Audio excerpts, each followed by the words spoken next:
Sa isang normal na pamilya, ang mga magulang ang karaniwang nag-aalaga sa kanilang mga anak. Pero minsan ay may mga pamilya din kung saan mga pabayang magulang ang inaalagaan ng kanilang mga anak. Ikaw, kapuso, maayos ba ang relasyon mo sa iyong mga magulang?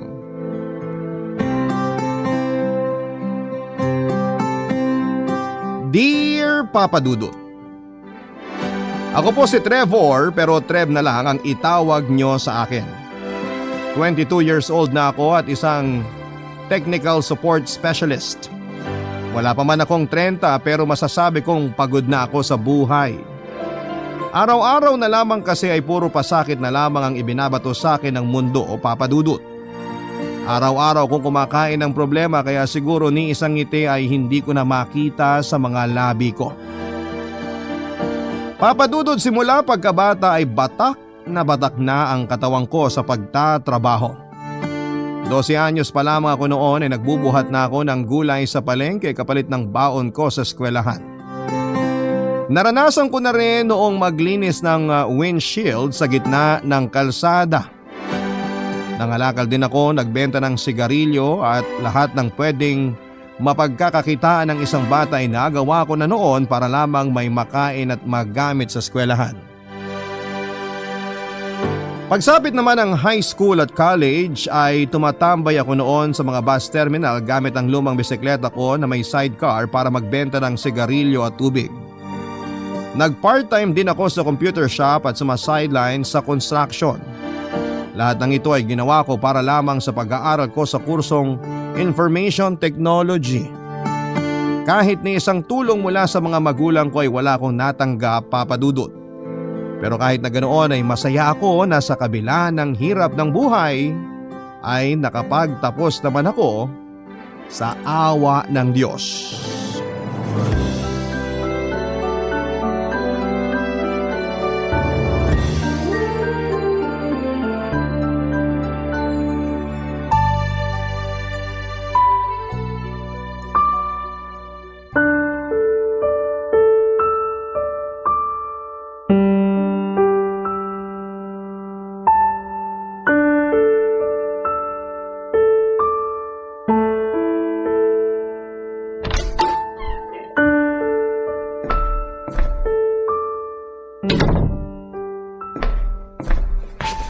O anak, tapos na ang graduation nyo?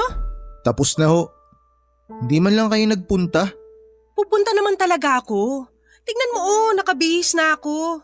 Sayang hindi ako nakaabot. Alam nyo ba na mag-isa ako nagmarcha? Nagpahuli na nga ako eh. Umasa ako na late lang kayo. Yun pala hindi talaga kayo pupunta. Kasasabi ko nga lang sa'yo na pupunta naman ako. Akala ko kasi mahaba pa yung graduation nyo. Mabilis lang pala natapos. Sana kahit konti nag-effort kayo ngayong graduation ko. Yun lang naman yung hiling ko sa inyo eh. Hindi nyo pa nagawa. Kasalanan mo rin naman. Kagabi mo lang sinabi sa akin. Paano ko kayo sasabihan kung palagi kayong nasa labas kasama yung boyfriend nyo? Pag uwi nyo lagi kayong lasing tapos maghapon kayong tulog. Sinabi ko naman sa inyo na alas 8 yung graduation namin eh. Alas 9 na nga ako nagising. Tapos nagkwentuhan pa kami ni Marlon. Hindi ko na namalayan yung oras. Mas importante pa kasi yung boyfriend nyo kaysa sa akin. Hayaan mo na. Kahit sisihin mo pa ako tapos na yung graduation nyo, wala na tayong magagawa dyan. Mila, ready ka na? Oh, Marlon, nandiyan ka na pala. Ang bilis mo naman. Kakatext ko lang sa'yo ah. Mabagal ka lang talaga kumilos. Uy Trev, graduation nyo pala. Congratulations. Salamat. Ano, tara na? Teka, saan kayo pupunta? Kakain kami sa labas.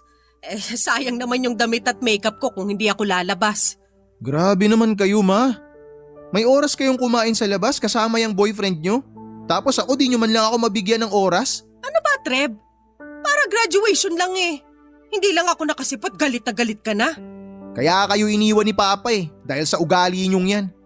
Nagbubuhay dalaga pa rin kayo kahit na alam nyo na marami kayong obligasyon. Anong sabi mo? Ang sabi ko, kaya kayo iniwan ni… Wag na wag mong kukwestiyonin ang pagkatao ko. Hindi pa kita iniluluwal, pinaghihirapan na kita. Ako ang bumuhay sa'yo. Bumuhay? Iniluwal nyo lang ako, ma. Pero hindi kayo ang bumuhay sa akin. Ako ang bumuhay sa sarili ko. Nagtrabaho ako para lang makuha lahat ng mga pangangailangan ko. Hoy Treb, ba't ganyan ka sumagot sa mama mo? May pinag-aralan ka ba talaga? Lumalaki kang bastos ah. Isa ka pa eh. Sobrang bad influence mo kay mama. Pareho lang kayo. Kung umasta ka, daig mo pa babae. Ang liit na bagay lang niyang graduation na yan. Pinapapunta mo pa mama mo wala din naman siya mapapala doon. Bakit? May medal ka ba? Wala naman di ba? Munti ka na nga hindi makapasa eh. Bakit ka ba nakikialam sa buhay namin ng pamilya ko? Labas ka na dito. Boyfriend ka lang ni mama para sabihin ko sa'yo. Ba sumusobra ka na? Tama na yan! Hoy, ikaw bata ka. Ayus-ayusin mong pananalita mo ha. Hindi porket nakapagtapos ka na ganyan ka na umasta. Tandaan mo, nanay mo pa rin ako! Nanay? Tingnan nyo nga. Tanghali na pero wala man lang akong makitang pagkain na nakahain sa lamesa. Ganyan ba, nanay? Bakit naman kita ipagluluto ng pananghalian kung ganyan kabastos siyang ugali mo? Bahala kayo magluto dyan! Tara na nga, Marlon! Pesting buhay to! Binigyan ako ng anak na walang modo!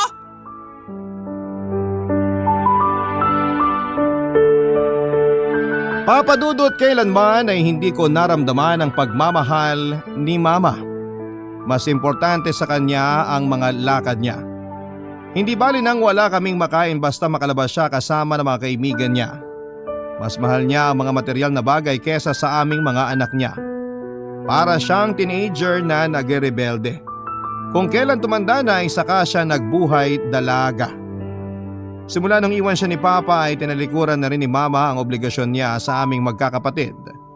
Hindi ko alam kung ano ang naging rason ng hiwalayan ng mga magulang ko basta ang narinig ko mula sa mga chismis ng kapitbahay namin ay iniwan ni Papa si Mama dahil sa ugali nito. Palainom kasi at mabarkada si Mama at yon ang laging pinag-aawayan nilang dalawa. Pagkatapos ng hiwalayan ay hindi na mabilang sa daliri ang mga naging boyfriend ni Mama. Ang latest nga ay si Marlon na nakilala niya sa isang bar. Tanggap ko naman, Papa Dudut, kung magkaroon man ng bagong asawa si Mama. Ang hindi ko lang gusto kasi ay ang lalaking tipo ni Mama ay puro mga bad boy o sa madaling salita ay mga lalaking walang kwenta. Mabait naman nung una si Marlon, syempre nanliligaw pa lamang siya noon. Pero nang sagutin na siya ni Mama ay lumabas na ang totoong ugali niya. Suwapang siya, Papa Dudut, at tulad ni Mama ay mahilig ding mag-inom. Siguro nga ay meant to be talaga silang dalawa dahil pareho silang walang kwenta. Ang problema ko lamang sa kanila, Papa Dudut, ay sinasaktan niya kaming magkakapatid.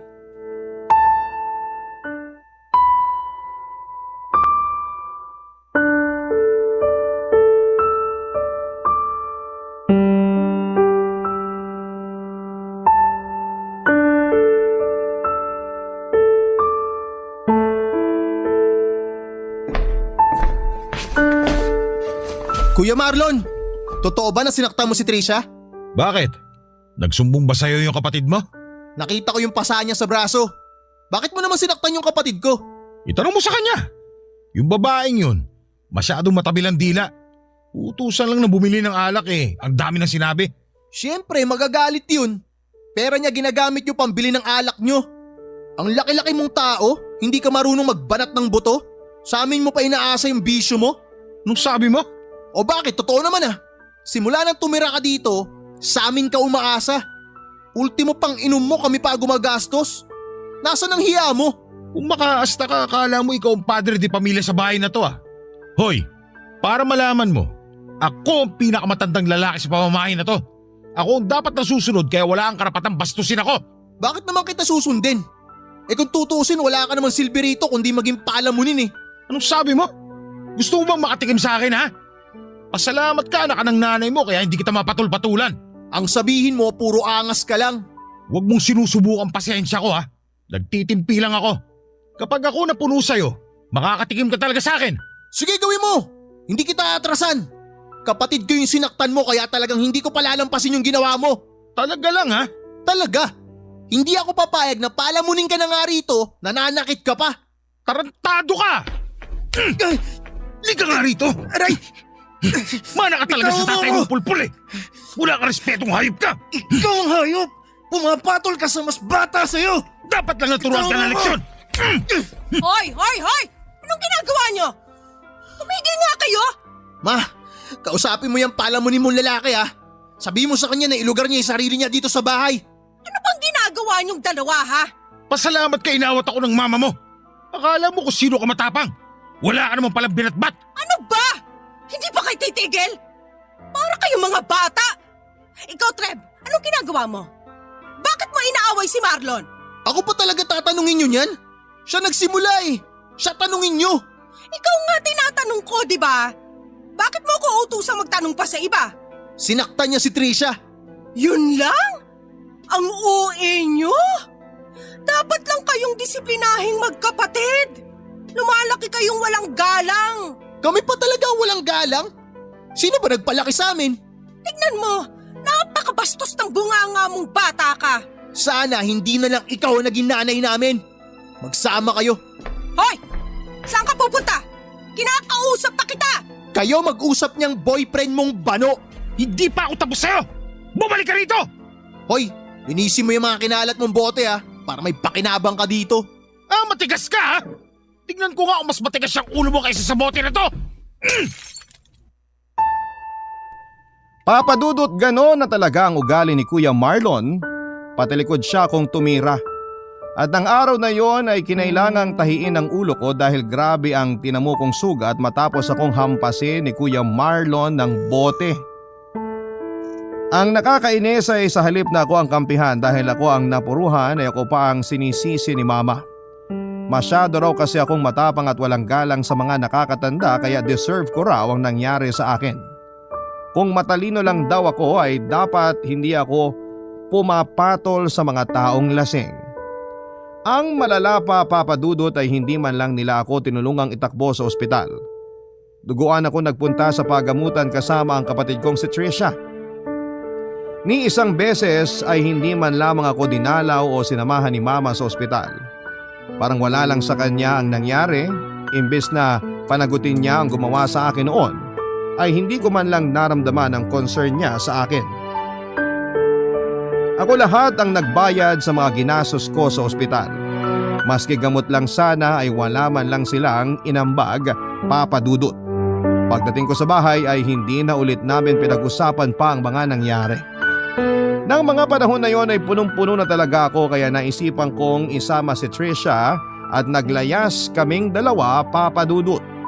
Malakas ang loob kong umalis dahil sa pag-aakala ko ay may tatay akong matatakbuhan. Yun nga lang, Papadudot, ang amang inaasahan kong tutulong sa aming magkapatid ay tulad lang din pala ni Mama na walang pakialam sa amin. Barangay Love Stories. Barangay Love Stories. Sa Quezon City namin nahanap ang tatay namin, Papadudot. Mag-isa lamang itong nakatira sa inuupahan niyang apartment. Hindi kalakihan ang tinitirhan nito pero para sa isang lalaki na mag-isa lamang ay sapat na ang sukat noon para sa kanya. Nung malaman ni Papa ang nangyari sa amin ay natuwa ako na kinupkup niya kami sa kanyang tinutuluyan. Akala ko noon ay magiging maayos na ang buhay namin dahil nasa tamang tao na kami. Pero akala ko lamang pala ang lahat ng yon, Papadudot. Kung ano kasi ang ugali ni Mama ay mas masahol pa pala si Papa. Papadudot, gumagamit ng ipinagbabawal na gamot ang tatay namin. Maliban dito ay mahilig din siyang mag-inom tulad ni Mama. Mabait siya kapag wala sa impluwensya pero paglasing na siya at may tama na ng droga ay nasasaktan din niya kami. Minsan, mas malala pa nga ang nagagawa niya sa amin kapag hindi namin siya nabibigyan ng pera pambili ng bawal na gamot. Minsan, ang kinikita namin sa trabaho ay napupunta lamang sa mga bisyo niya, Papadudot. Tiniis namin pareho ni Trisha ang ugaling yon ni Papa. Kumpara sa bahay nila Mama ay kaya kong tiisin si Papa dahil kalimitan naman siyang wala sa apartment. Ang problema nga lang, Papadudot, nung wala na siyang makuhang pera sa amin ay sinubukan niyang ibugaw si Trisha. Doon na po ako napuno at nagalit sa tatay ko.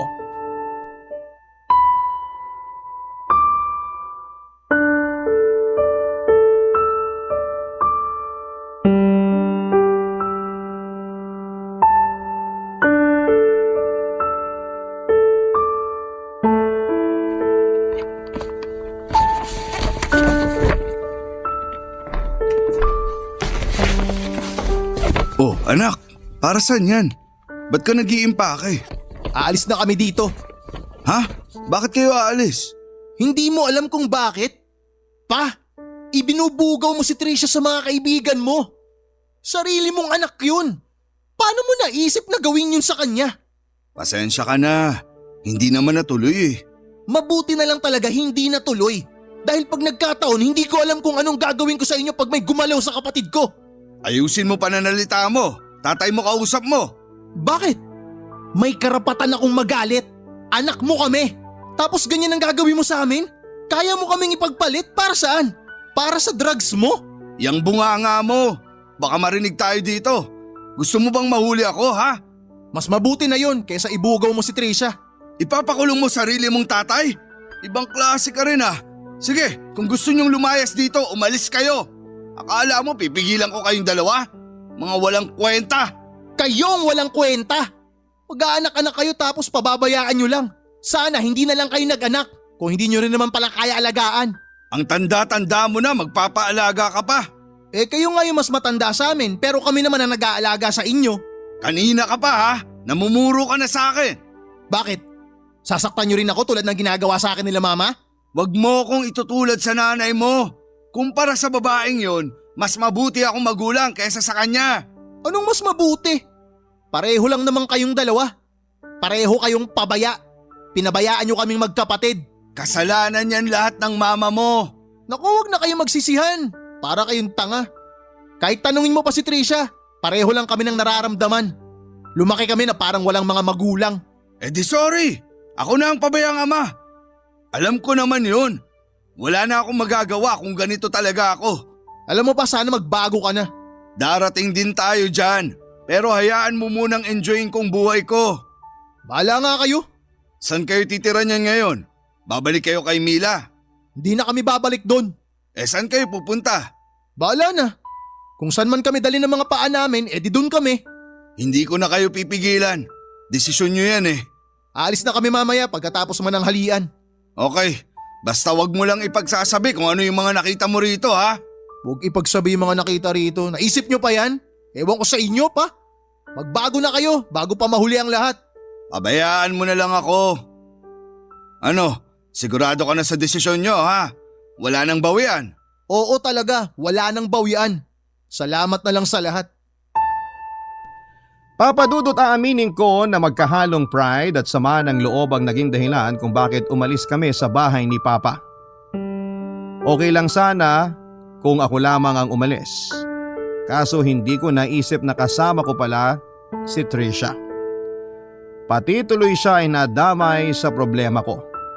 Pero sa kabilang banda ay naisip ko rin na mas okay na rin na kasama ko siya kesa naman maibugaw siya ng tatay naming walang kwenta. Kung saan-saan kami nakitira noon, Papa Dudut. Nakitira kami sa mga kaibigan ko, sa mga kakilala ni Trisha at maging sa ibang kamag-anak. Kaso nga lang ay dumating noon ang panahon na hindi na kami kayang suportahan ng mga kamag-anak at kaibigan namin. Kaya napilitan kaming umalis din. May mga panahon pa nga, Papa Dudut, na sa lansangan kami natutulog ni Trisha dahil lang ayaw kong pumayag na bumalik kina nanay. Doon ko lang napagtanto na bilang lang palang maituturing kong totoong kaibigan. Ganon pa man ay hindi ko naman sila sinisisi, Papa Dudut. Mahirap din naman kasi ang umampo ng dalawang tao sa panahon kung saan ay naghihirap ang karamihan. Mismo nga naming kadugo ay hindi kami matulungan, ibang tao pa kaya. Kaya naman kahit na ganoon ay wala akong tampo sa kanila, mas nagtampo ako sa dalawang magulang ko na dapat ay siyang gumagabay at nag-aalaga sa aming magkapatid. Wala kaming ilaw ng tahanan, wala din kaming padre de pamilya na sana'y nagsisilbing haligi ng aming pamilya. Papadudot dahil sa gutom at walang matirhan ay napilitan kaming bumalik ni Trisha kay mama. Wala akong choice kundi ang lunukin ang pride ko dahil wala na talaga kaming mapuntahan noon. Sa pagbabalik ay ang boyfriend ni mama ang agad na sumalubong sa amin.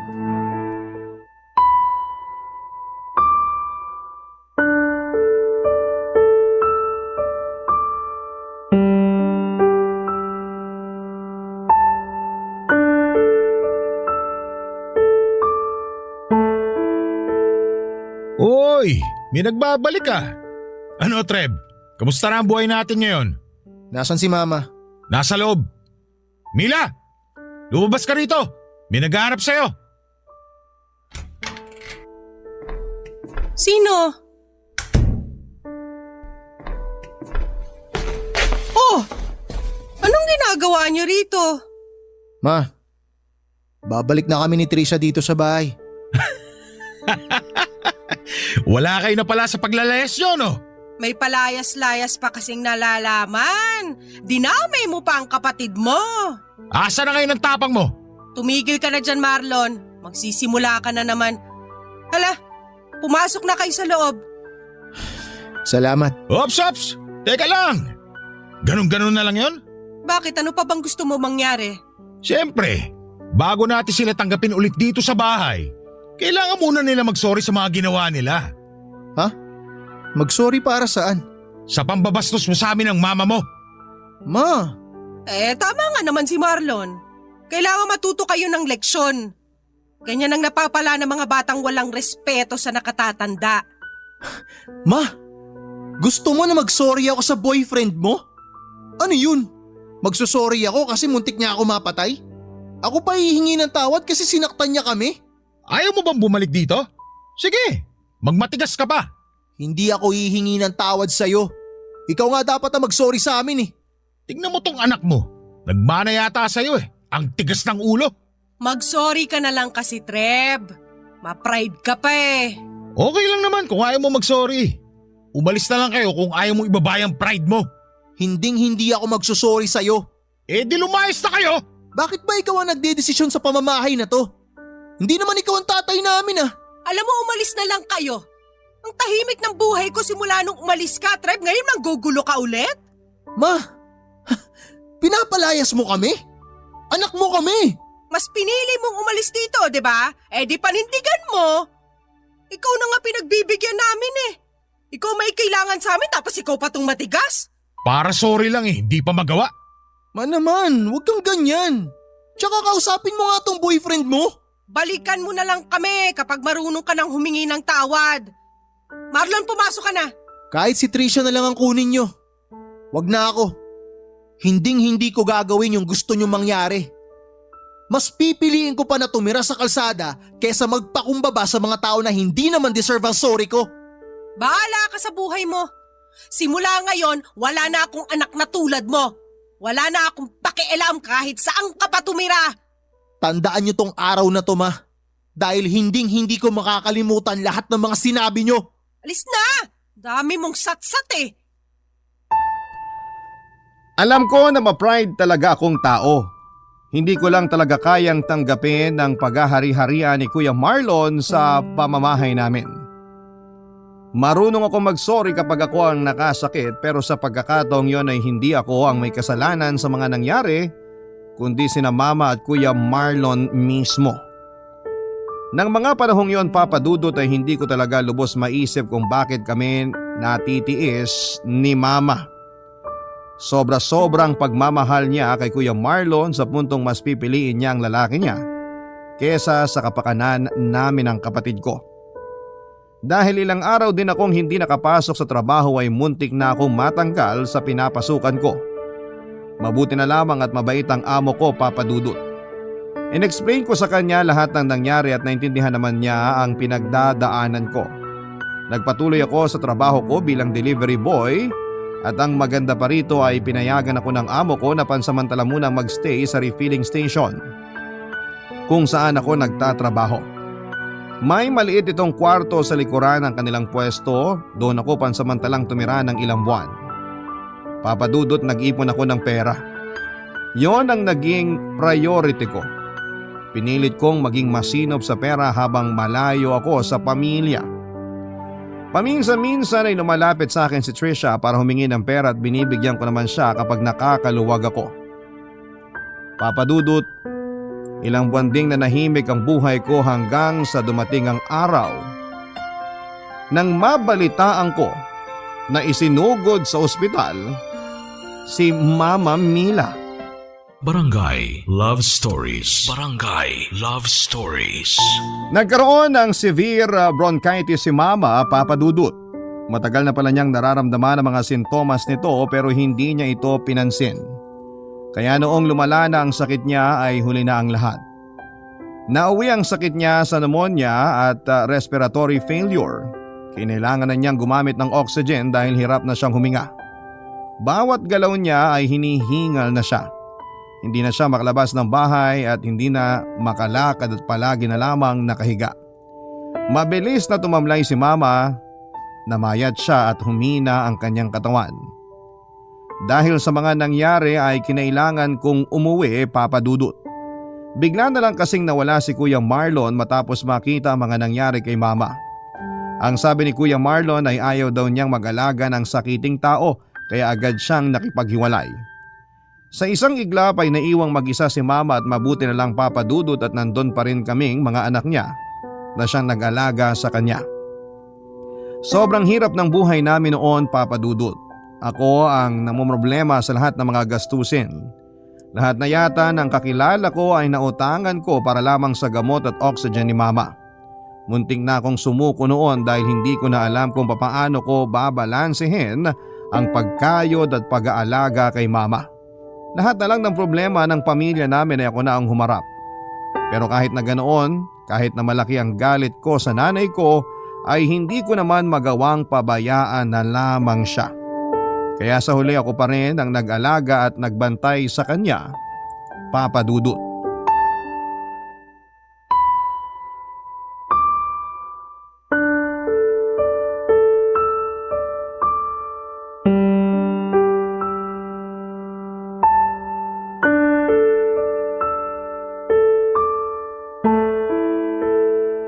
Ma, lika. Kumain ka na. Anong niluto mo? Itlog. Itlog na naman? Wala na ba tayong ibang ulam? Wala tayong pambili ng ibang ulam eh. Paubos na rin yung sinahod ko. Kailangan pa nating i-budget yung natira para sa mga susunod na araw. Itlog. Kaninang umaga. Itlog na naman ngayon? Magtiis na lang muna tayo. Ang mahal kasi ng gamot mo eh. Pesting buhay to. Wala man lang matinong tao na nag-aalaga sa akin. Ma, may sakit ka na't lahat, ganyan ka pa rin magsalita. Kung aayusin ko ba pananalita ko, gagaling ba ako? Hindi naman, di ba? Pero subukan mo namang magpakumbaba kahit ngayon lang. Ang taas pa rin kasi ng ere mo eh. Kayo na nga lang tong nangangailangan ng tulong tapos ganyan pa rin ang ugali nyo hanggang ngayon.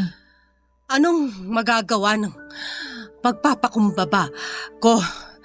Meron ba? Meron, ma. Baka sakaling kaawaan ka ng Diyos. Alam nyo, kaya ayaw tayong tulungan ng ibang tao kasi sobrang sama nyo sa totoo lang. Sorry ma, alam ko na may sakit ka pero kailangan mong marinig ang katotohanan. Yung ibang tao, ayaw magbigay ng tulong sa atin. Alam nyo kung bakit? Dahil sa mga pinaggagawa nyo nung malakas pa kayo. Ang taas kasi ng tingin nyo sa sarili nyo eh. Tingin nyo sa ibang tao mas mababa kaysa sa inyo. Sakit lang to. Gagaling din ako.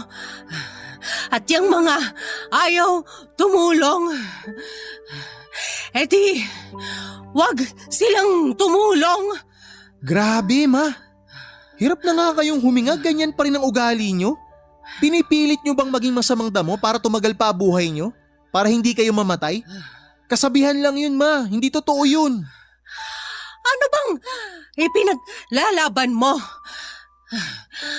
Gusto mo kaawaan ko sarili ko? Hindi ma. Ang gusto ko, kaawaan mo ako. Ako ang naghihirap para mabantayan ka. Ako na pinabayaan mo pero inaalagaan ka. Yung problema mo ngayon, ako ang namomroblema. Pero ni minsan, pinroblema mo ba yung mga problema ko noon? Hindi naman, di ba? Wala kang paki sa akin. Pinalayas mo pa nga ako eh. Mas mahalaga sa'yo yung Marlon na yun. Pero nasa na siya ngayon? Mas mabilis pa sa 4:00 na tumakas simula nung malaman niyang may sakit ka. Pagod na ako, ma. Ang bata-bata ko pa pero pagod na ako sa buhay ko. Kailan ba ako makakaranas na maging masaya? Kailan ko ba mararanasang guminhawa? Pinaglihim mo ba ako sa problema? Kasi hindi na ako tinantanan ng mga problema ko eh. Eddie, iwan mo na ako kung pagod ka na. Pabayaan mo na ako. Umalis ka na. Magpakasaya ka. Antayin mo na lang akong mamatay dito. Kung pwede lang sana, ma. Kung pwede lang. Matagal ko lang ginawa yun. Kung tutuusin nung tinawagan ako ni Trisha para sabihin tong kalagayan mo, pwede naman na hindi ko na lang pinansin yun eh. Pero nandito ako ngayon. Hindi ko alam kung bakit pero basta ang alam ko lang, nanay kita at hindi maaatim ng puso ko na naghihirap yung babaeng nagluwal sa akin. Kahit na matagal mo na akong pinabayaan. Ang gusto ko lang naman mapagtanto mo na nandito pa rin kami. Nandito pa rin kami ng mga anak mo. Hindi ka namin iniwan sa kabila ng mga ginawa mo sa amin. Pinapaalala ko lang, baka kasi nakalimutan mo na eh. Magkakasama nga tayo noon dito sa bahay pero daig pa namin ni Trisha na walang nanay. Daig pa namin yung parang inabando na. Yung mga bagay na yun man lang sana magpaunawa sa'yo na sobrang mali yung mga naging desisyon mo noon. Ngayon may pagkakataon pa, ma. Pwede ka pang magbago. Pwede ka pang bumawi. Yun ang gusto kong gawin mo. Ang magpakananay sa amin na dapat noon mo pa ginawa. Tapos ka na? Ha? Tapos ka na sa mga pagngangawa mo? Kung tapos ka na, iwan mo na yung pagkain ko. Nakaka-high blood ka. Ang drama mo. Kahit anong iyak pa ang gawin mo dyan, wala kang makukuhang award. Hindi pa nga ako magaling. Sinusumbat mo na yung mga ginagawa mo. Kung ganyan ka din lang, umalis ka na at huwag ka nang bumalik. Hindi ko kailangan ng tulong mo. Buisit! Bahala ka nga sa buhay mo, ma. Kayo na nga lang tong tinutulungan eh. Kayo pa galit. Papadudot kahit ganoon ang mga sinabi sa akin ni Mama ay hindi ko pa rin siya iniwanan. Hindi ko alam kung bakit. Kung tutuusin ay dapat bato na ang puso ko pagdating sa kanya dahil sa dami ng kasalanang nagawa niya sa akin. Pero at the end of the day ay nanay ko pa rin siya at kahit gaano pa kasakit, ang mga ginawa niya sa akin ay hindi ko kaya na hayaan na lamang siyang mag-isa. Sinubukan ko humingi ng tulong kay Papa pero pinagtabuyan lamang niya ako. Wala na raw siyang responsibilidad kay Mama simula noong nagloko ito at kahit mamatay pa raw siya ay wala na siyang pakialam dito. Kung kani-kanino na ako lumapit noon para lamang makahingi ng pampagamot ni Mama. Lumapit ako kay Congressman pati na rin sa mga NGO. And thankful naman ako, Papa Dudut, na may mga taong tumutulong. Pero ang problema kasi nakakahiya nang bumalik ulit sa kanila kapag naubusan na kami ng pera. Yung araw-araw na sinasahod ko kasi bilang delivery boy ay pang isang araw lamang nagamutan ni Mama. Papadudot dahil hindi diretsong nakakainom ng gamot si Mama ay mas lalong bumaba ang kalusugan nito. Dumating noon sa puntong nagka-impeksyon na rin ang baga nito at pati puso niya ay naapektuhan na rin. Lumala nang lumala ang lagay ni Mama hanggang sa binawian na nga siya ng buhay.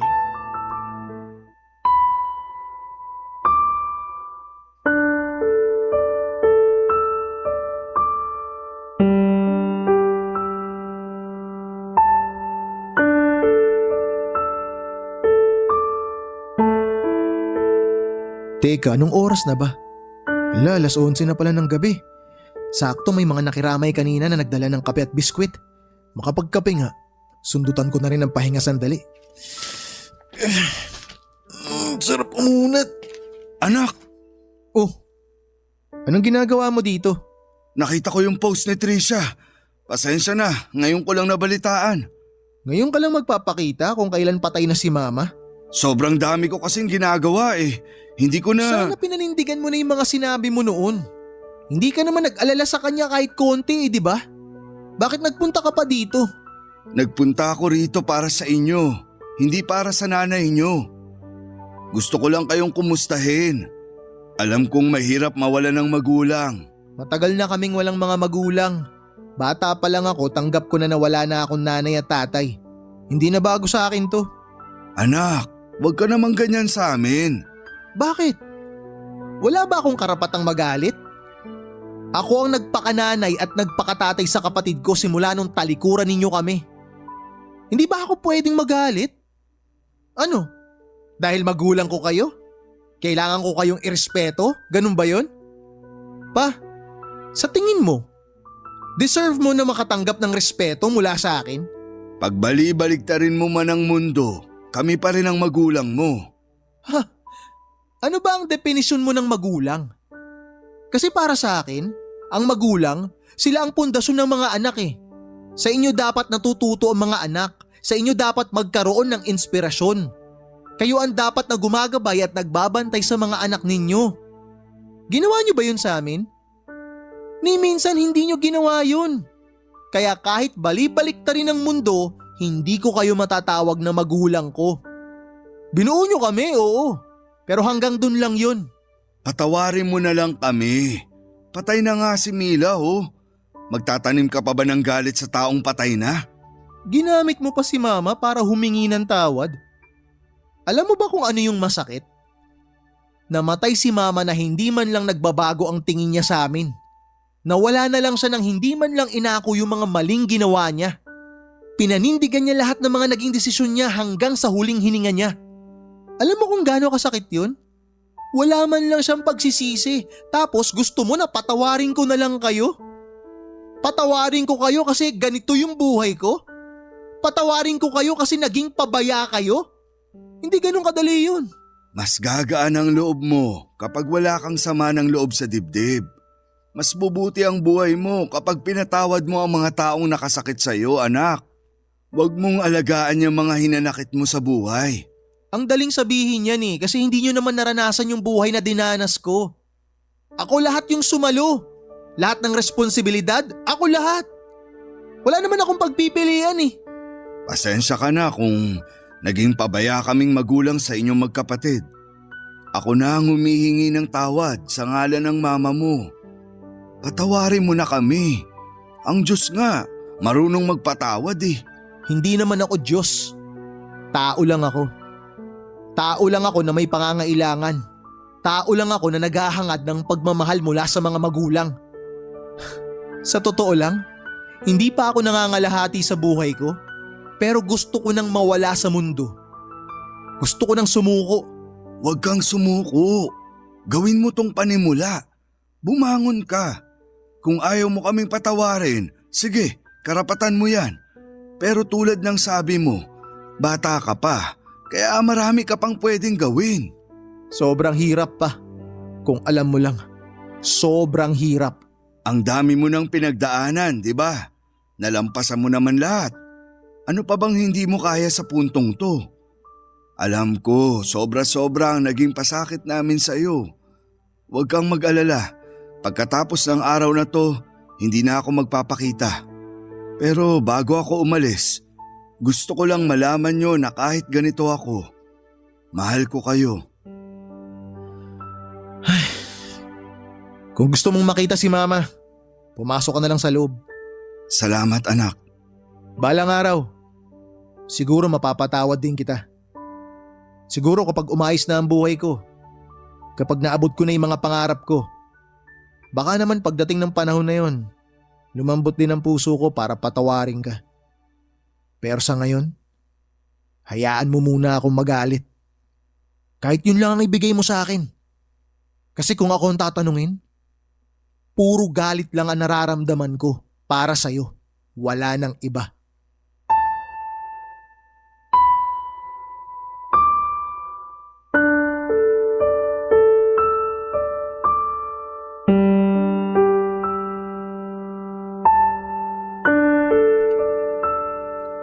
Pagkatapos ng araw na yon ay hindi na nga nagpakita pa ulit sa amin si Papa. Nabalitaan ko na lamang na nahuli siya sa kalagitnaan ng paggamit niya ng bawal na gamot matapos ma-raid ang apartment nito. Papa Dudut, hindi ko alam kung papaano ako magsisimula noon. Sobrang lugmok na ang buhay namin. Patong-patong na ang utang ko at halos walang nagtatagal na pera sa mga kamay ko. Sa huli ay tinanggap ko na lamang na hindi talaga ako nabiyayaan ng magandang pamilya. Ganon pa man ay pinilit kong bumangon muli. Nang mga panahong yon ay namasukan bilang kasambahay si Trisha samantalang ako ay sinubukan kong maghanap ng mas magandang trabaho. Nagtulungan kaming magkapatid hanggang sa isang oportunidad ang kumatok sa buhay ko. Isang bagong tayong kumpanyang nangangailangan ng empleyado. Bilang nakapagtapos naman ako ng information technology, ginamit ko ito para makapasok sa kanila. Sa awa ng Diyos ay natanggap naman ako at unti-unti ay nakatayo ulit kami sa pagkakadapa. Nag-ipon ako, Papa Dudut, alam ko kung gaano kahirap kumita ng pera kaya pinagsikapan kong mag-ipon. Hindi naglaon ay nakahanap naman si Trisha ng trabaho sa ibang bansa. Unti-unti ay binubuo na naming pareho ang buhay namin. Wala man kaming maituturing na magulang ay hindi namin pinabayaan ang isa't isa. Ngayon ay may pamilya na si Trisha at nakatira sa probinsya, samantalang ako ay nananatili pa rin sa kumpanyang pinapasukan ko at patuloy sa pag-abot ng mga pangarap ko. Alam kong marami pa akong pagdadaanan, Papa Dudut, at habang humihinga pa ako ay pagpapatuloy ko ang mabuhay anuman ang problemang dumating. Sana'y maging inspirasyon ang kwento ko sa mga taong nakikinig ngayon. Hindi pa huli ang lahat para abutin ang ating mga pangarap. Maraming salamat po sa inyo at sa lahat ng bumubuo ng Barangay LS. Ang inyong forever kapuso at ka-barangay, Treb. Nagustuhan ng iyong napakinggan? Ituloy yan via live stream sa www.gmanetwork.com/radio. Barangay LS 97.1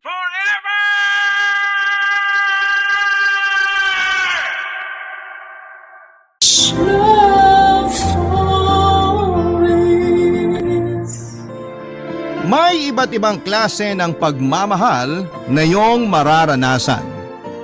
Merong para sa mahal sa buhay, sa mga kaibigan, sa mga alaga, at sa espesyal na taong makikilala mo ng hindi inaasahan.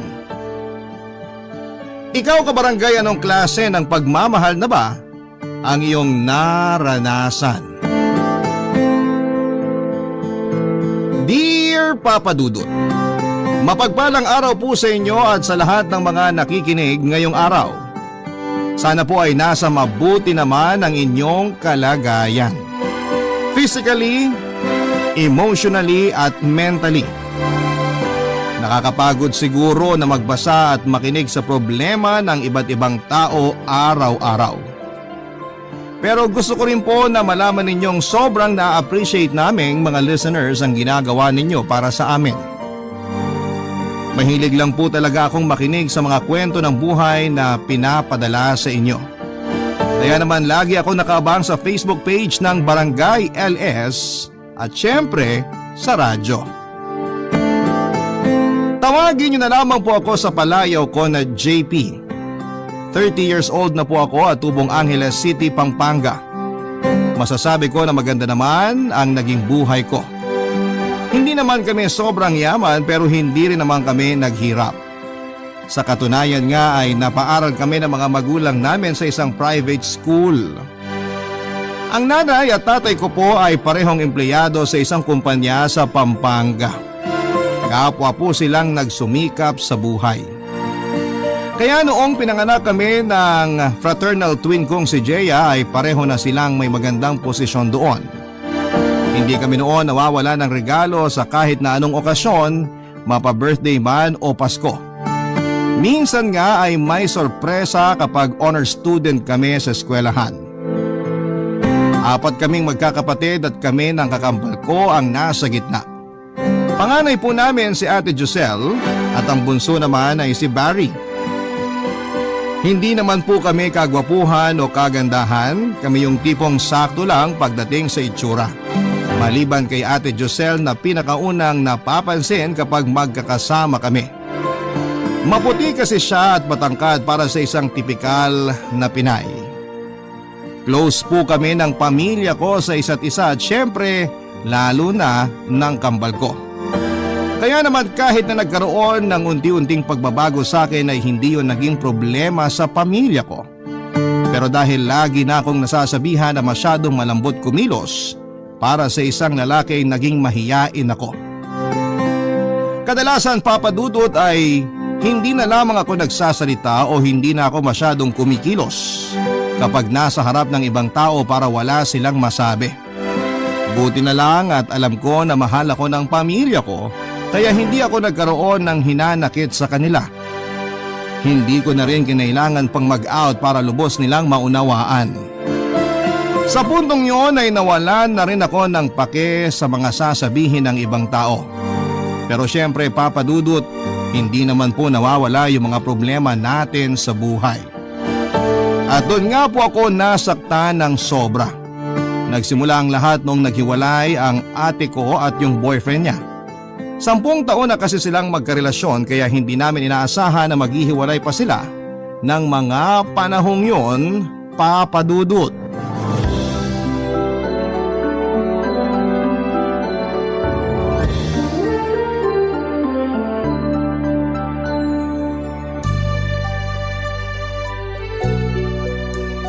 Sabi ni ate, bakit daw makikipag-date siya agad?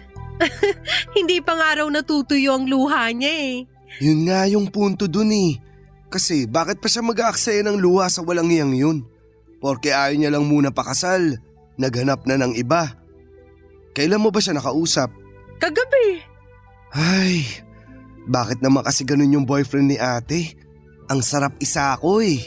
May ganun talagang lalaki. Yung handa na magpakasal at magkaroon ng sariling pamilya. Wala naman sanang masama doon kung nirespeto niya rin muna yung desisyon ni ate. Tama, mutual decision dapat yun eh. Tsaka hindi naman yun kawalan kay Ate Josel. Maraming nakaka-appreciate sa ganda niya. Pero sabi ni ate, masyado na raw siyang matanda para magpaligaw pa sa iba. Ha? 37 pa lang naman siya. Bata pa yung ganung edad. Saka lang ako maniniwalang matanda na si ate kapag umabot na siya sa pagiging senior citizen. Tama. Yan nga ang sabi ko sa kanya eh. Na pwede siya makipag-date kahit kailan, kahit saan. Tsaka ano pa bang hahanapin sa ate natin? Responsable naman siya, sweet at matalino. Swerte kaya na magiging boyfriend niya. Di nalugi sa kanya yun no. At ikaw naman ang arte-arte mo. Pero syempre, maswerte rin yung lalaking magiging boyfriend mo. Ang kaso, saan mo naman kaya makikilala yung magpapatibok ng puso mo? Sus, kahit si ate na lang muna.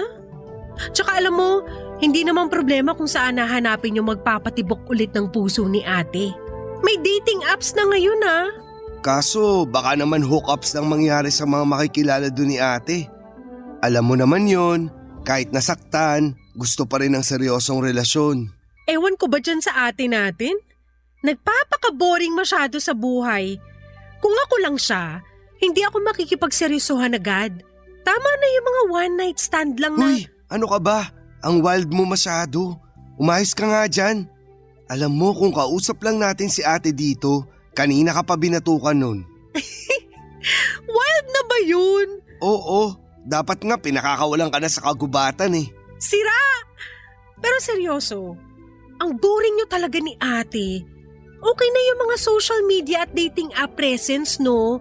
Wala namang masama makipagkaibigan. Pero yung sa hookup, biro lang talaga yun. Never ko yung gagawin. Pero si Ate Josel pwede. Ikaw pala desisyon ka rin no? Hayaan mo na lang siya. Di niya trip yung mga dating apps na sinasabi mo. Mas okay kaya yung makilala mo talaga ng personal.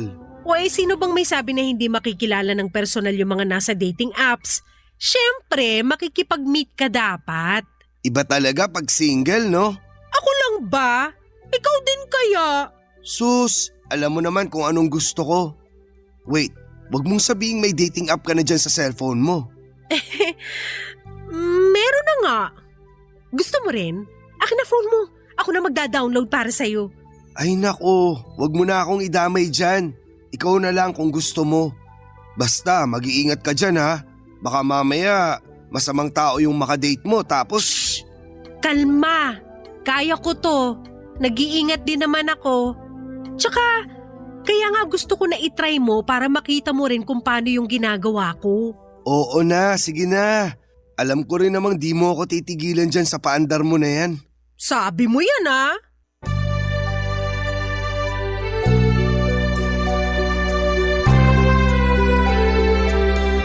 Papadudot ganon kami ng kakambal kong si Jeya, lalo na kapag kapatid namin ang apektado. Pero may mga bagay din talaga na hindi namin napagkakasunduan. Masasabi kong kami ang bumali sa paniniwala ng mga tao na ang magkakambal ay parehong-pareho ang mga gusto sa buhay. Gayunpaman ay si Jay ang higit na nakakaunawa ng bawat ngiti, lungkot at hinanakit ko kahit na childish siya minsan. Kahit na wala akong sabihin, alam niya kung kailan ko kailangan ng kausap at kung kailan ko kailangan na mapag-isa. Sa aming magkakapatid ay si Jay ang tagapagtanggol naming lahat. Pero hindi ko rin naman i-deny na minsan ay naiinis kami sa kanya o kaya naman minsan ay naloloka kami sa mga ginagawa niya. May mga pagkakataon talaga na parang nanghihimasok na siya sa buhay namin. Tapos kapag na-bore na siya, maghahanap na siya ng ibang tutulungan o guguluhin. Tulad na lamang sa pakikipag-date ng ate namin. Halos gabi-gabi niyang kinukulit ang kapatid namin na mag-swipe at mag-message sa kung sino-sinong lalaki sa dating app. Wala namang magawa si ate dahil nahahawa siya sa sayang ipinapakita ng kakambal ko. Minsan nga ay umuwi si Jeya sa amin na sobrang saya at kilig na kilig. Nang tanungin ko siya, ganito ang nangyari, Papa Dudut.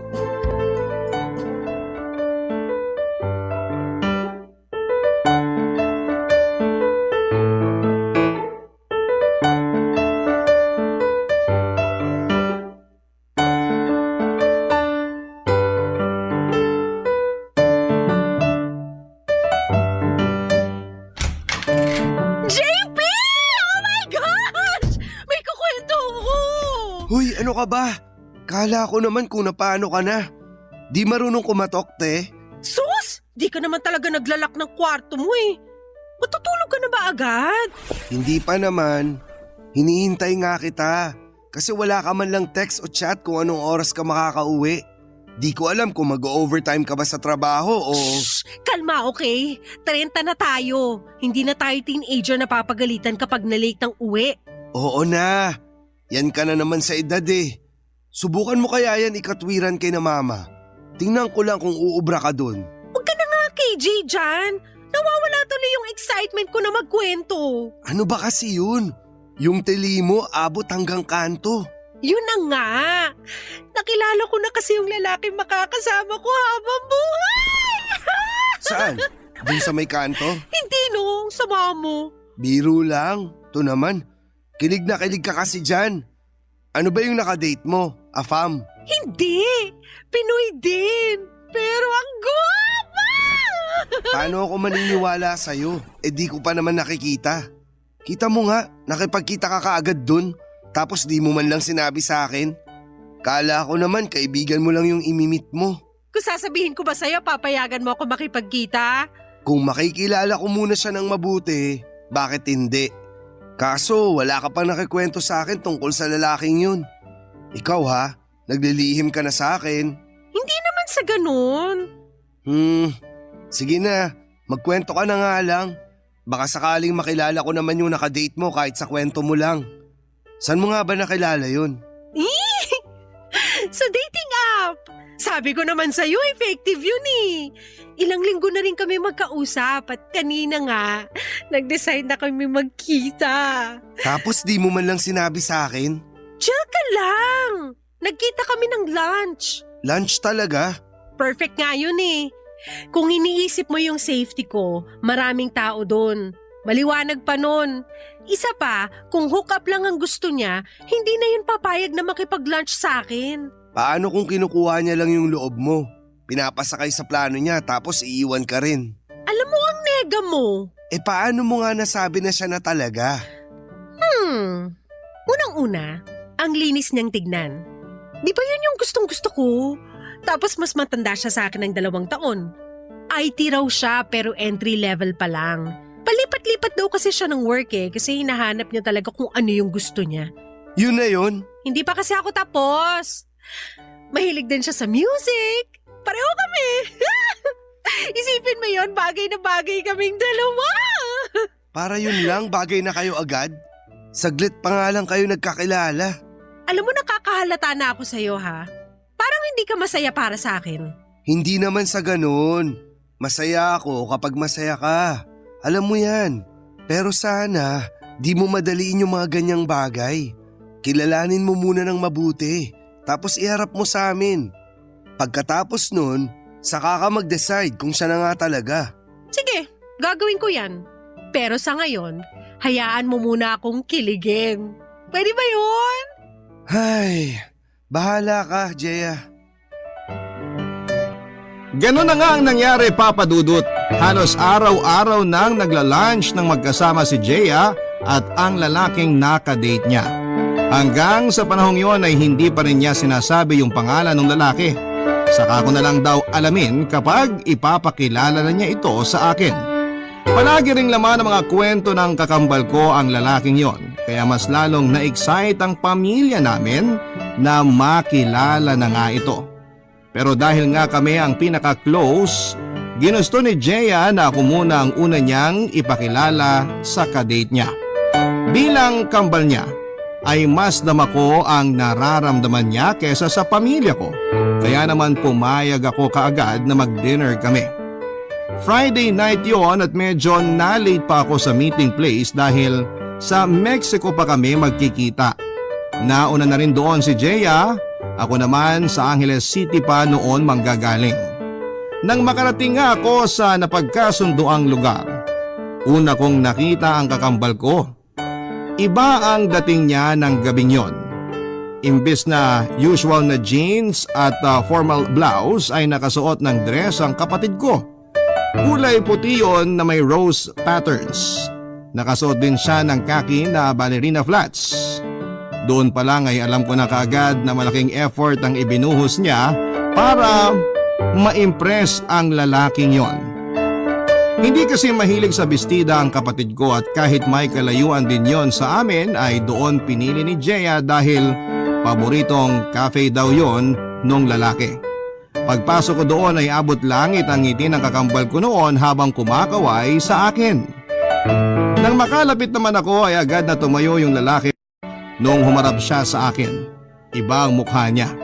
Hindi ko masasabing sobrang gwapo niya pero maamo kasi ang mukha niya. Malinis nga siyang tignan at matikas ang tindigan. Kalmado rin ang vibe niya. Ibang-iba sa taas ng enerhiya ni Jeya. Sa mga sandaling yon ay napaisip tuloy ako kung bagay nga ba talaga sila ng kambal ko.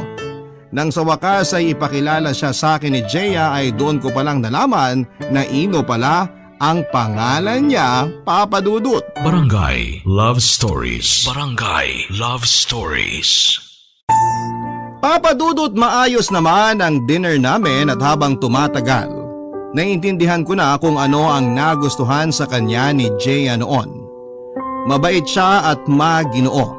Siya ang nagbayad ng bill namin kahit nagpumilit kami ng kambal ko na kami na lamang noon ang magbabayad.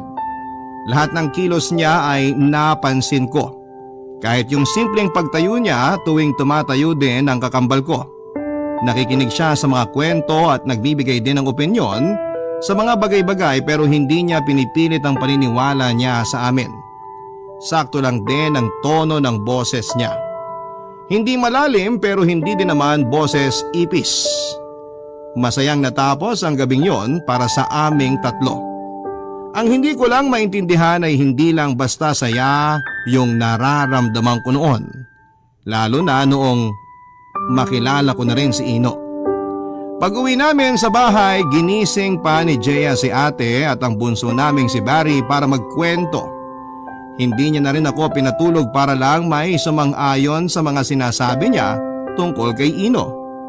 Nagpanggap ako na antok na noong oras na yon. Sa totoo lang kasi ay hindi ako mapakali. Gusto ko munang mapag-isa para makapag-isip-isip. Ganito kasi yon, Papa Dudut. Hindi ko na kinailangan na mag-out sa pamilya ko o sa mga kaibigan ko. Hindi kasi ako sigurado sa kung ano nga ba talaga ako. Pero noong gabing yon ay naunawaan ko na.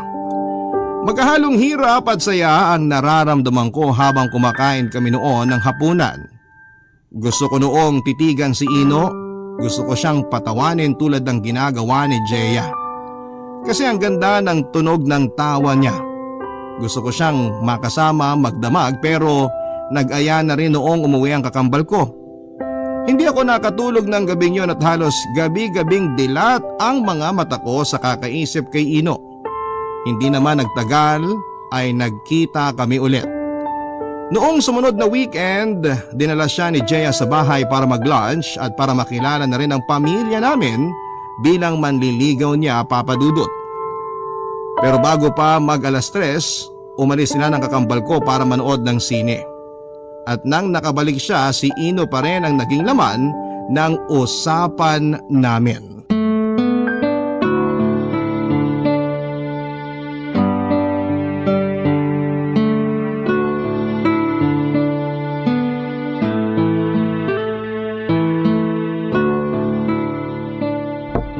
JP, gising ka pa? Gising pa, bakit? May sasabihin lang ako. Pasok na ako ah. Kakauwi mo lang? Oh, Ano yung sasabihin mo? May babasahin pa kasi ako. English novel ulit? Bukas na lang yan, please. Kwentuhan muna tayo. Paupo ako dito sa kama mo ha. Ay, sige na nga. Tutal, nandito ka na rin naman. Simulan mo na agad para di ako antukin. As usual, tungkol kay Ino. Tapos, Alam mo, ang saya-saya namin kanina. halata nga, halos mapunit na nga labi mo kakangiti oh. Sino ba namang hindi mapapangiti sa kilig kung ganun ka-sweet yung kasama mo? Tapos gentleman pa. Alam ko na yan eh. Wala bang bago? Kwento ka naman nung di ko pa alam tungkol sa kanya. Teka, parang lahat na kwento ko na tungkol sa kanya eh. Pero may gusto pa talaga akong sabihin sa'yo. At gusto ko, ikaw yung una makaalam nun. Ano ba yun? Total, naipakilala ko na siya sa'yo at sa buong pamilya natin. Tapos nakilala ko na rin naman siya ng mabuti. Gusto ko na siyang sagutin. Ha? Bakit parang ang bilis naman? Hindi naman kailangan pang patagalin kung kilala na namin yung isa't isa. Hindi pa sapat yun. Baka sa katagalan, magbago rin yung pakikitungo niya sa'yo. Huwag kang padalos-dalos magdesisyon.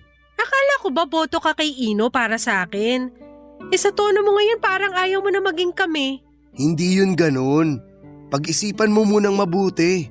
Dapat, yung magiging boyfriend mo, alam mong pang matagalan na talaga. Siguraduhin mo munang di ka masasaktan. May nagmahal ba na hindi nasaktan? Lahat naman nasasaktan, no? Parte na ng proseso yun.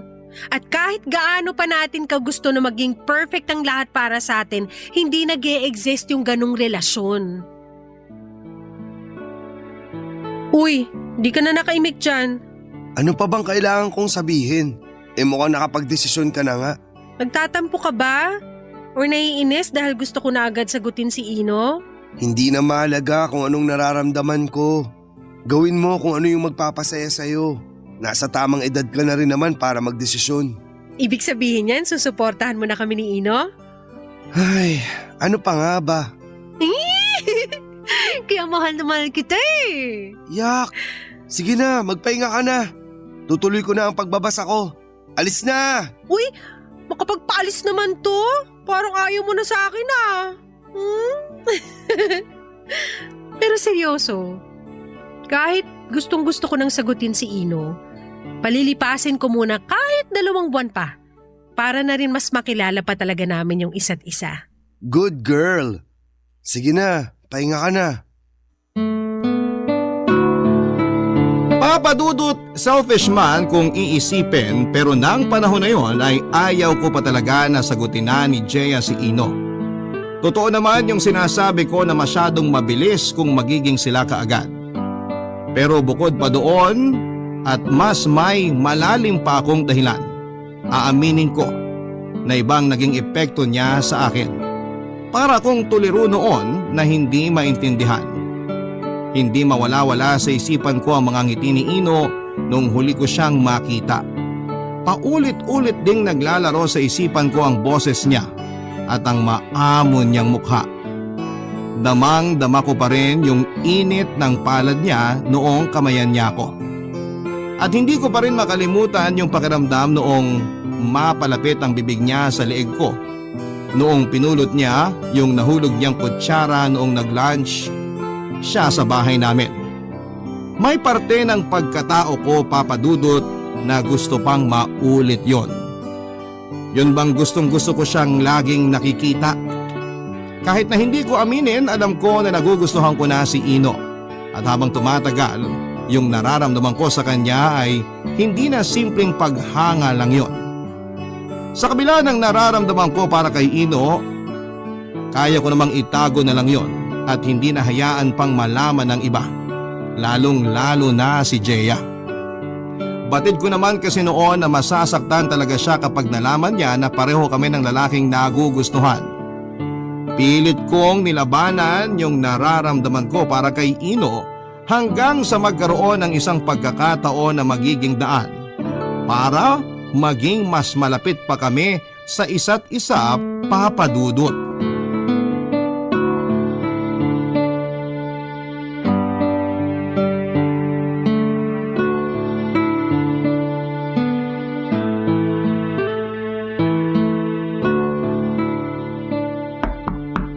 Jaya! Jaya, okay ka lang ba? Okay lang ako. Pwede ba akong pumasok? Sige, pasok ka na. Okay ka lang ba talaga? Sabi ni Barry, hindi ka pa raw kumakain mula pa kaninang umaga. Ay, may sakit ka na nga, nagpapalipas ka pa. Paano ka gagaling yan? Andito ka talaga para manermon? Andito ako para pilitin kang kumain. Nagluto ng sinampalukang manok si Mama. Dadalang kita rito mamaya. May baka pa bang gusto? Wala na. Yung sabaw na lang mamaya. Sige, babalik na lang ako dito. Dadalang kita ng sabaw at konting rice. Di pwedeng di ka kakain. Istrikto naman ang nurse ko. Correction, stricta. Oo na. Ikaw talaga. Alam ko naman yun, no? Sige na. Dalhan mo na lang ako ng may... Sandali. Bakit? Nawala sa isip ko na birthday pala ni Ino ngayon. Ngayon talaga? Oo, sigurado ako. Pero, hindi naman ako pwede makipagkita sa kanya ng ganito. Baka mahawa pa siya sa akin. Sayang. Gusto ko pa naman sanang bigyan siya ng cake. Bumawi ka na lang sa susunod. Late birthday gift na lang ibigay mo. Ang pangit naman kung ganun. Gusto ko ngayon pa rin maibigay sa kanya. Ay, paano mo nga gagawin? May sakit ka. Ikaw na lang. Ako? Anong ako? Ikaw na lang ang bibili ng cake at magdadala sa kanya. Ano? Uy, ayoko. May lakad ako. Wala ka namang trabaho ngayon eh. Sige na, please. Kahit idaan mo lang sa kanya, please. Hindi nga pwede. May pupuntahan ako ngayon. Ang layo pa ng iikutan ko kung pupuntahan ko pa si Ino. Sige na, please. Cake na nga lang may bibigay ko sa kanya eh. Basta, ayoko pa rin. Ikaw na lang magbigay sa kanya. Bumawi ka pag okay ka na. JP naman eh. Kaya mo na ba talaga akong tiisin? Sige na, please. Konting oras lang naman yun. Huwag na kasing makulit. Hindi kita titigilan hanggat hindi ka pumapayag. Kahit ano pang sabihin mo, ayoko pa rin. Di ba ikaw yung favorite kong kapatid? Di ba tayo yung pinaka-close? Anong cake ba gusto mong ibigay kay Ino? Yan ang gusto ko sa'yo eh. Kung di lang kita kakambal, naku! Pero kakambal mo ko kaya wala ka nang magagawa. Kung wala ka lang sakit, malabong pagbigyan kita dyan sa gusto mo. Kilalaking tao ko tapos ako magbibigay ng cake kay Ino? Ano na lang iisipin nun? Lalaki ka dyan. Hoy, lokohin mo na lahat, wag lang ako. Kahit utot mo, alam na alam ko kung galing sa'yo. Shh! Huwag ka nang maingay dyan. Akin na pambili mo ng cake. Di yun libre. Pwedeng appear na lang. Papadudod sa kabila ng pagtanggi ko sa hiling ni Jeya, may parte pa rin sa akin na nasasabik ako na makitang muli si Ino. At hindi lang yun ordinaryong araw kundi espesyal mismo para sa kanya. Iba ang sayang nararamdaman ko ng oras na yon. Pero noong kaharap ko pa ang kakambal kong si Jeya ay hindi ko pa yon magawang ilabas. Bukod kasi sa mausisa ang kapatid ko ay madali lang niyang mahuhulaan kung ano ang tumatakbo sa isipan ko kapag nagpakita ako sa kanya kahit na isang palatandaan lang. Isa pa ay lalaking-lalaki naman ako kung umasta kapag kaharap ko si Ino. Kay Jeya ko lang na ipapakita yung pagiging malambot ko dahil hindi pa naman ladlad yung pagiging bakla ko noon. Aminado ako na wala naman talaga akong lakad ng araw na yon. Nagsinungaling lamang ako kay Jeya para magkaroon ng matibay na dahilan para tanggihan ko ang kahilingan niya. Hindi kasi makakatulong kung muli kaming magkikita ni Ino, lalo na't sinusubukan ko na noong kalimutan kung ano man ang nararamdaman ko para sa kanya. Dumaan ako sa kilalang bake shop sa amin bago dumiretso sa bahay ni Ino. Kapansin-pansin yung kakaibang ngiti ko ng mga sandaling papunta pa lamang ako doon. Hindi ko na kasi noon mapigilan yung excitement ko sa muli naming pagkikita ni Ino. Sa pagkakataong kasing yon, kaming dalawa na lamang talaga ang magkakausap at wala ang kakambal kong si Jeya. Hindi naman sa natutuwa pa ako at nagkasakit ang kakambal ko pero hindi ko lang talaga mapigilan noon na maramdaman yon, Papa Dudut. Barangay Love Stories. Barangay Love Stories. Papadudod, pinaghalong kaba at excitement ang naramdaman ko habang nasa biyahe papunta kay Ino. Ingat na ingat ako sa cake na bala kong ibigay sa kanya. Kahit kasi pinabibigay lang yon sa kanya ni Jeya, ako pa rin ang pumili ng disenyo ng cake at siguradong magugustuhan niya yon. Sinigurado ko din na secure yon kahit malayo-layo pa ang ibabiyahe ko. Batid ko na maling maramdaman yon, lalo na at nagkakamabutihan na sina Jeya at Ino. Pero wala naman akong balak na guluhin ang anumang namamagitan sa kanila. Gusto ko lang maranasan na makitang muli si Ino. Kahit yun lang ay masaya na ako. Kontento na ako. At hindi na ako maghahangad pa ng higit pa roon para sa amin ni Ino. Ayaw kong isipin noon na pagsisisihan ko ang araw na yon. Minsan lang kasi akong mabigyan ng ganong pagkakataon. Minsan lang akong makaramdam ng kilig at maging ganon kasaya. Pero dahil doon ay minsan ay naiisip kong ibalik ang panahon. At gusto kong panindigan na lamang yung madalas na biro sa akin na malambot lang daw ako pero manhid naman ako. Yung tipong di naman nagkakagusto sa iba. Pero sadya nga yata talaga na may mga bagay na hindi na natin kontrolado. Mangyayari at mangyayari pa rin po ito. Gaano man natin ito pigilan at iwasan.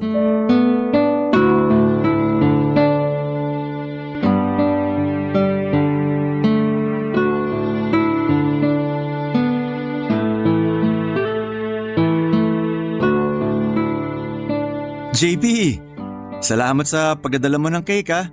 Bumiyahe ka pa talaga para dito. Wala yun. Bilin kasi talaga sa akin yan ni Jeya. Baka kapag di ko ginawa sabunutan ako nun. Ano palang plano mo ngayon? Well, gusto ko nga sana bisitahin kapatid mo ngayon pero inunahan na niya ako eh. Nag-text siya na wag na lang daw muna akong tumuloy. dahil may sakit nga siya. Ayaw niya kasi na mahawa ka. Yun na nga yung naisip ko kanina. Tinawagan ko pa nga siya pero hindi na nakasagot eh. Baka nakatulog na. Malamang knockout na yun. Pinainom kasi ng antibiotics eh. Dito ka lang ba sa bahay mo? Gusto mo, 1 round tayo? Para ma-celebrate naman natin birthday mo kahit papaano. Pasensya na, baka may lakad ka. In-invite lang naman kita pero pwede ka rin tumanggi. Sigurado naman ako na may mga kaibigan kang nagyayaya sa'yo. Hindi lang ako sanay na may nagyayaya sa akin. Sa totoo lang kasi akala ng iba ang sungit-sungit ko. Pero ang totoo mahihain lang ako at ayokong may masabi sila. Ano namang sinasabi nila? Mabait ka naman ah, mukha ring matalino. Tsaka may itsura ka naman. Kaya nga bagay kayo ng kapatid ko eh. Ikaw rin naman. Kung makapagbigay ka ng compliment, parang hindi mo naiisip yun para sa sarili mo. Hindi talaga. Pareho lang tayo. Mahihain din ako. Ako nga, laging nasasabihan na masyado raw akong malambot para sa isang lalaki. Kaya ayun, kaysa naman may masabi sila, sinanay ko na lang sarili ko na lagi akong tahimik. Hanggang sa nakasanayan mo na lang, ganun ba? Ganun na nga. Di naman bagay sa'yo maging bakla. Sila lang nag-iisip nun, kaya hayaan mo na lang sila. Natawa ka pa tuloy dahil sa sinabi ko. Huwag ka ma-offend ah. Natawa lang ako kasi nakaka-relate ako sa'yo.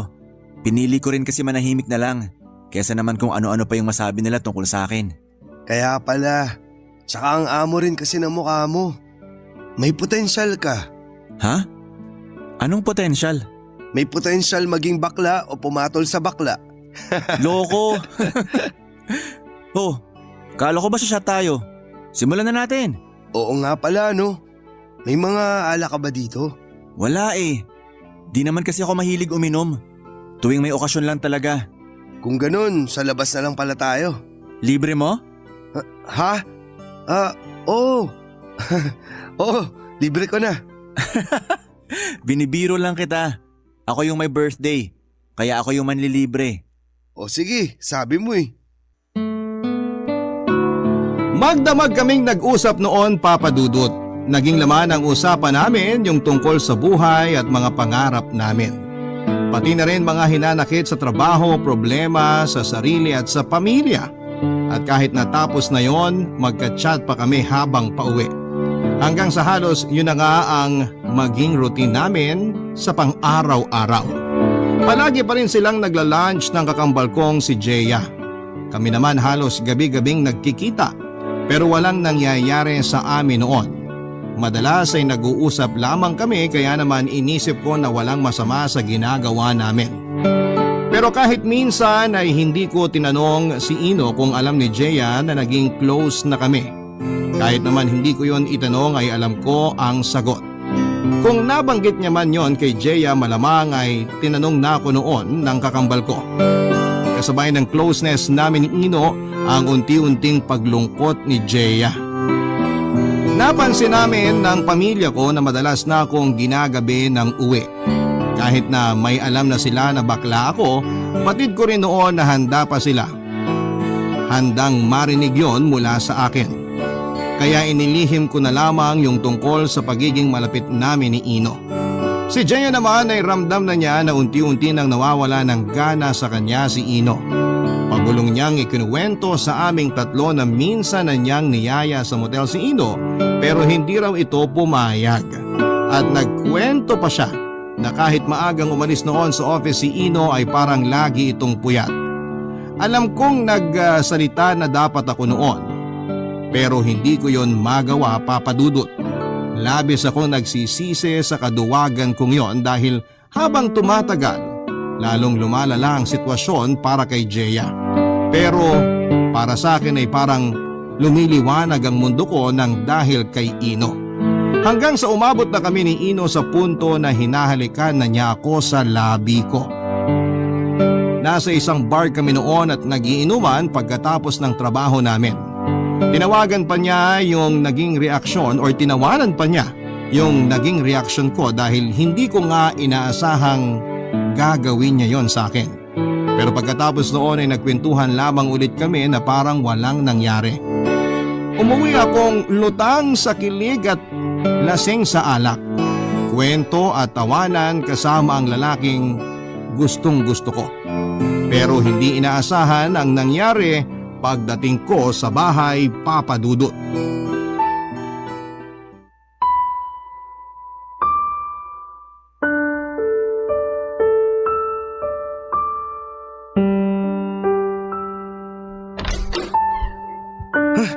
Oh, Jaya, 4:00 pa lang ng umaga. Aga mo naman nagising. Saan galing yung dalaga ng pamilya? Ano nangyari sa'yo? Parang bad trip ka yata. Wala ka pang tulog, no? Sagutin mo na lang kasi yung tanong ko.